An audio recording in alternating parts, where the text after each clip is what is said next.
Hi hello friends, ಎಲ್ರು ಹೇಗಿದ್ದೀರಾ? ಎಲ್ರು ತುಂಬಾ ಚೆನ್ನಾಗಿದ್ದೀರಿ ಅಂತ ಭಾವಿಸ್ತೀನಿ. ಇವತ್ತಿನ ರೆಸಿಪಿ ಬಂದ್ಬಿಟ್ಟು ಮಿಸಳ್ ಪಾವ್. ಇದು ಮಹಾರಾಷ್ಟ್ರದ ಒಂದು ಫೇಮಸ್ ರೆಸಿಪಿ ಆಗಿದೆ. ಇದನ್ನ ಹೇಗ್ ಮಾಡೋದು ಅಂತ ತೋರಿಸ್ತಾ ಇದ್ದೀನಿ. ನಾನು ಫಸ್ಟ್ ಒಂದು ಈರುಳ್ಳಿ ಮತ್ತೆ ಒಣ ಕೊಬ್ಬರಿನ ಹಾಗೆ ಡೈರೆಕ್ಟ್ ಆಗಿ ಸುಟ್ಕೊಂಡಿದ್ದೀನಿ. ನಂತರ ಮೊಳಕೆ ಬಸಿರುವಂತ ಮಡಿಕೆ ಕಾಳು.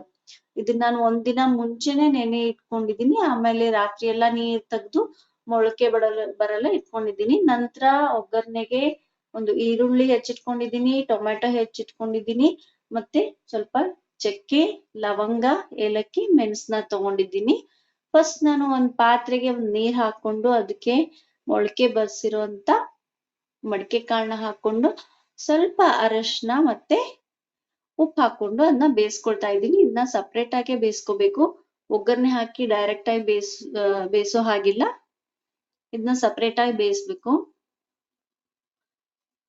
ನಾವು ಪಲ್ಯ ಮಾಡ್ತೀವಲ್ಲ ಆ ತರ ಅಲ್ಲ ಇದು. ಇದನ್ನ ಸಪ್ರೇಟ್ ಆಗಿ ಬೇಯಿಸ್ಕೊಂಡು ಆಮೇಲೆ ಆ ಮಸಾಲೆಗೆ ಸೇರಿಸ್ಬೇಕು. ಇದನ್ನ ನಾನು ಬೇಯಲ್ಲಿ ಇಟ್ಕೊಂಡಿದ್ದೀನಿ. ನಂತರ ಅದು ಸುಟ್ಕೊಂಡಿರುವಂತ ಒಣ ಕೊಬ್ಬರಿ ಮತ್ತೆ ಈರುಳ್ಳಿನ ಮಿಕ್ಸರ್ ಜಾರ್ಗೆ ಹಾಕೊಂಡು ರುಬ್ಕೊಂಡಿದ್ದೀನಿ. ತೀರಾ ಸಣ್ಣ ಆಗ್ಬೇಕಂತೇನಿಲ್ಲ, ಒಂಚೂರು ಸಣ್ಣ ಆದ್ರೆ ಸಾಕು. ಬೆಂದಿದೆ ಎಲ್ಲ ನೋಡೋಣ. ಇದು ಮಡಿಕೆ ಕಾಳು ಇನ್ನು ಬೆಂದಿಲ್ಲ, ಇನ್ನೊಂಚೂರ್ ಬೇಯಿಸ್ಕೊತಾ ಇದ್ದೀನಿ. ತುಂಬಾ ಟೇಸ್ಟಿ ಆಗಿರುತ್ತೆ. ಒಂದ್ಸರಿ ಟ್ರೈ ಮಾಡಿ ನೋಡಿ. ಇದು ಮಹಾರಾಷ್ಟ್ರದ ಸ್ಪೆಷಲ್ ಡಿಶ್ ಆಗಿದೆ. ಇನ್ನೊಂದು ಪಾತ್ರೆ ತಗೊಂಡು ಅದಕ್ಕೆ ಸ್ವಲ್ಪ ಎಣ್ಣೆ ಹಾಕೊಳ್ತಾ ಇದ್ದೀನಿ. ಒಗ್ಗರಣೆಗೆ ಸ್ವಲ್ಪ ಜೀರಿಗೆ, ಆಮೇಲೆ ಎತ್ತಿಟ್ಕೊಂಡಿರುವಂತ ಮಸಾಲೆ, ಪಲಾವ್ ಎಲೆ, ಸ್ವಲ್ಪ 2-3 ಏಲಕ್ಕಿ, ಲವಂಗ, ಚಕ್ಕೆ ಮತ್ತೆ ಮೆಣಸು, ಇದನ್ನೆಲ್ಲ ನಾನು ಒಗ್ಗರಣೆಗೆ ಹಾಕೊಂಡಿದ್ದೀನಿ. ಸ್ವಲ್ಪ ಇವು ಎಲ್ಲ ಒಗ್ಗರಣೆ ಎಲ್ಲ ಮಿಕ್ಸ್ ಆದ್ಮೇಲೆ ಅದಕ್ಕೆ ನಾನು ಹೆಚ್ಚಿಟ್ಕೊಂಡಿರೋಂತ ಈರುಳ್ಳಿ, ಟೊಮೆಟೊನ ಸೇರಿಸ್ಕೊಳ್ತಾ ಇದ್ದೀನಿ. ಒಂದ್ಸರಿ ಮಾಡಿ ನೋಡಿ, ನಿಮ್ಗೆ ಗೊತ್ತಾಗುತ್ತೆ, ಚೆನ್ನಾಗಿರುತ್ತೆ. ಯಾವಾಗ್ಲೂ ಚಪಾತಿ, ರೊಟ್ಟಿ, ಪಲ್ಯ ಅದನ್ನೇ ತಿಂದು ಬೇಜಾರಾದಾಗ ಇದನ್ನ ಮಾಡ್ಕೋಬಹುದು. ಈ ಕಡೆ ಅದು ಟಿಫಿನ್ಗೂ ಮಾಡ್ಕೊಳ್ತಾರೆ ಮಹಾರಾಷ್ಟ್ರದಲ್ಲಿ. ಮತ್ತೆ ಏನು ಊಟಕ್ಕೂ ಒಂದೊಂದ್ಸರಿ ಅದನ್ನೇ ಬಳಸ್ತಾರೆ. ನೋಡಿ, ಟೊಮೆಟೊ ಮತ್ತೆ ಈರುಳ್ಳಿ ಚೆನ್ನಾಗ್ ಆಗ್ಬೇಕಂದ್ರೆ ಸ್ವಲ್ಪ ಉಪ್ಪನ್ನು ಸೇರಿಸ್ಕೋಬೇಕು. ನಂತರ ನಾನು ಅದಕ್ಕೆ ಶುಂಠಿ ಬೆಳ್ಳುಳ್ಳಿ ಪೇಸ್ಟ್ ಸೇರಿಸ್ಕೊಳ್ತಾ ಇದ್ದೀನಿ. ಶುಂಠಿ, ಬೆಳ್ಳುಳ್ಳಿ ಮತ್ತೆ ಕೊತ್ತಂಬರಿ ಹಾಕಿ ಮಿಕ್ಸ್ ಮಾಡ್ಕೊಂಡಿರುವಂತ ಶುಂಠಿ ಬೆಳ್ಳುಳ್ಳಿ ಪೇಸ್ಟ್. ಇದನ್ನ ನಾನು ಒಂದ್ ವಾರಕ್ಕಾಗುವಷ್ಟು ಮೊದ್ಲೇ ಮಾಡ್ಕೊಂಡು ಅದನ್ನ ಫ್ರಿಜ್ ಅಲ್ಲಿ ಇಟ್ಕೊಂಡಿರ್ತೀನಿ. ನಂತರ ಉಪ್ಪು ಸೇರಿಸ್ಕೊಳ್ತಾ ಇದ್ದೀನಿ, ಯಾಕಂದ್ರೆ ಉಪ್ಪು ಹಾಕೊಂಡ್ರೇನೆ ಸ್ವಲ್ಪ ಬೇಗ ಆಗುತ್ತೆ ಟೊಮೆಟೊ, ಈರುಳ್ಳಿ. ಸ್ವಲ್ಪ ಶುಂಠಿ ಬೆಳ್ಳುಳ್ಳಿ ಪೇಸ್ಟ್ ಹಾಕಿದ್ರೆ ಸಾಕು. ಈರುಳ್ಳಿ, ಟೊಮೆಟೊ ಎಲ್ಲ ಆಗಿದೆ.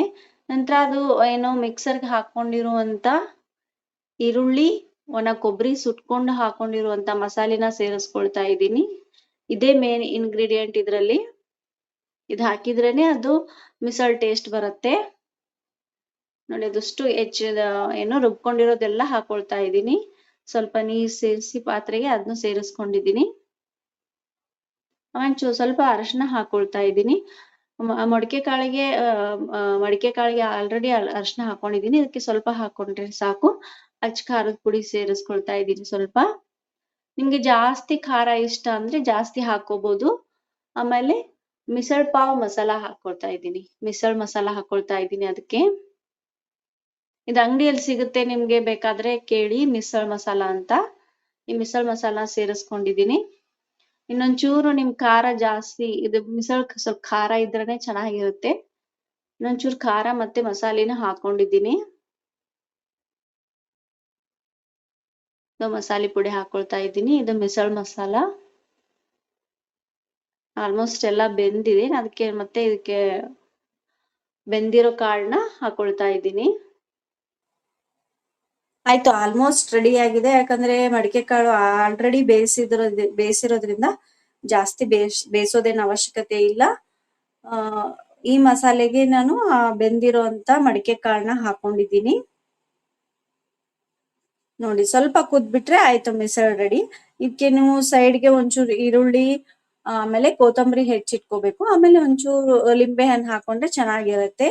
ಈ ಮಿಸಳ್ಗೆ ಮೇಲೆ ನಾವೇನ್ ಹಾಕ್ತಿವಿ, ಸೇವ್ ಹಾಕ್ತಿವಿ. ಇದ್ರ ಖಾರ ಹಾಕಿ ಒಂಚೂರು ಈರುಳ್ಳಿ, ಕೊತ್ತಂಬರಿನ ಮತ್ತೆ ಲಿಂಬೆನ ಹಾಕೊಂಡು ಪಾವ್ ಜೊತೆ ತಿಂದ್ರೆ ತುಂಬಾ ಚೆನ್ನಾಗಿರುತ್ತೆ. ಧನ್ಯವಾದಗಳು. ಓಂ ನಮೋ ಭಗವತೆ ವಾಸುದೇವಾಯ.